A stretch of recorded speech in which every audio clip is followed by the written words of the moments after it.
Selamat pagi teman-teman. Perkenalkan, nama saya Dispanda Sudaru, NPF 19820101. Saya akan menjelaskan pengertian korupsi. Korupsi berasal dari bahasa Latin. Bahasa Latinnya corruptio, corrupere, yang artinya busuk, rusak, menggoyahkan, memutar balik, atau mengoyak. Menurut Dr. Kartini Kartono,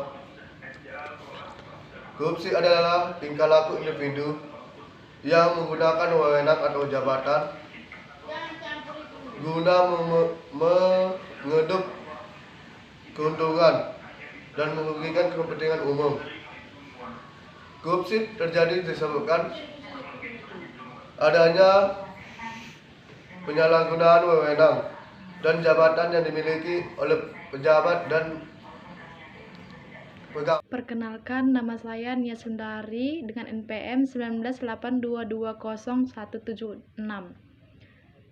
Nah, di sini saya akan membacakan materi tindakan pidana korupsi dalam perspektif normatif. Memperhatikan Undang-Undang Nomor 31 Tahun 1999, Undang-Undang Nomor 20 Tahun 2001, maka tindakan pidana korupsi itu dapat dilihat dari dua segi, yaitu korupsi aktif dan korupsi pasif. Adapun yang dimaksud dengan korupsi aktif adalah sebagai berikut. Pertama, secara melawan hukum memperkaya diri sendiri atau orang lain atau korporasi yang dapat merugikan keuangan negara atau perekonomian negara. Atau pasal 2 Undang-Undang Nomor 31 Tahun 1999. Yang kedua, dengan tujuan menguntungkan diri sendiri atau orang lain atau korporasi yang menyalahgunakan kewenang-wenangan, kesempatan atau dapat merugikan keuangan negara atau perekonomian negara. Pasal 3 Undang-Undang Nomor 31 Tahun 1999.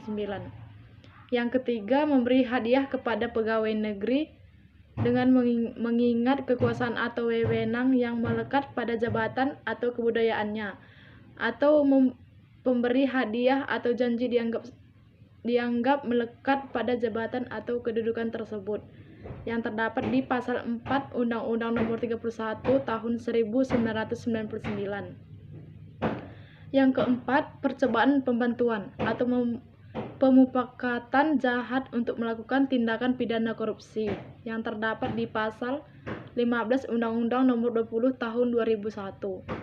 Yang kelima, memberi atau menjanjikan sesuatu kepada pegawai negeri atau penyelenggaraan negara dengan maksud supaya berbuat atau tidak berbuat sesuatu dalam jabatannya yang bertentangan dengan kewajiban, yang terdapat di pasal 5 ayat 1 huruf A Undang-Undang Nomor 20 Tahun 2001.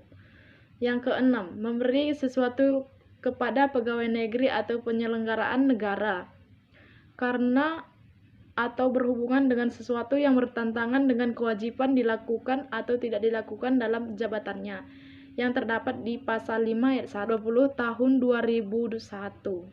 Yang ketujuh, memberi atau menjanjikan sesuatu kepada hakim dengan maksud untuk mempengaruhi keputusan perkara yang diserahkan kepadanya untuk diadili, yang terdapat di pasal 6 ayat 1 huruf A Undang-Undang Nomor 20 Tahun 2001. 8. Pemborong ahli bangunan yang pada waktu membuat bangunan atau penjual bahan bangunan yang pada waktu itu menyerahkan bahan bangunan melakukan perbuatan curang yang dapat membahayakan keamanan orang atau barang atau keselamatan negara dalam keadaan perang, yang terdapat di pasal 1 huruf A Undang-Undang Nomor 20 Tahun 2001. Nama saya Markus Subuha Amanda Purba, NPM 19820160. Di sini saya akan menjelaskan materi tentang strategi deduktif pemberantasan korupsi. Strategi deduktif ini harus dibuat dan dilaksanakan terutama dengan diarahkan agar apabila sesuatu perbuatan korupsi terlanjur terjadi, maka perbuatan tersebut akan dapat diketahui dalam waktu yang sesingkat-singkatnya, sehingga dapat ditindaklanjuti dengan tepat. Dengan dasar pemikiran ini, banyak sistem yang harus dibenahi, sehingga sistem-sistem tersebut akan dapat berfungsi sebagai aturan yang cukup tepat, memberikan sinyal apabila terjadi suatu perbuatan korupsi. Hal ini sangat membutuhkan adanya berbagai disiplin ilmu baik itu ilmu hukum, ekonomi maupun ilmu. Assalamualaikum warahmatullahi wabarakatuh.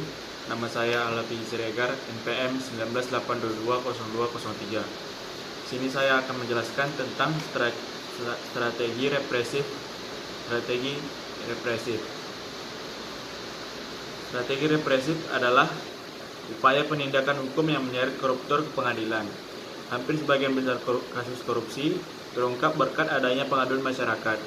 Pengaduan masyarakat merupakan salah satu sumber informasi yang sangat penting untuk diteruskan oleh KPK.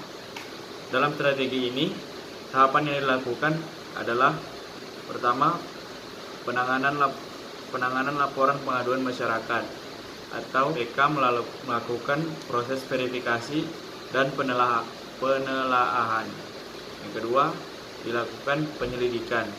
Yang ketiga, dilakukan penuntutan. Dan yang terakhir yaitu eksekusi. Perkenalkan, nama saya Regina Syambaton, NPM 19822140, Agribisnis A3.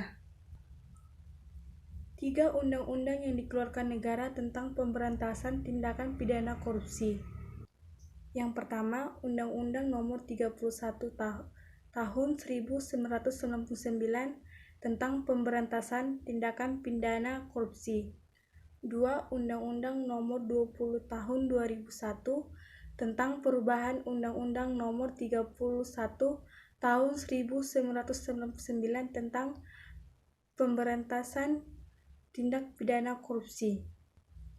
3. Undang-Undang Nomor 28 Tahun 1999 tentang penyelenggaraan negara bersih dan bebas korupsi, kolusi, dan nepotisme.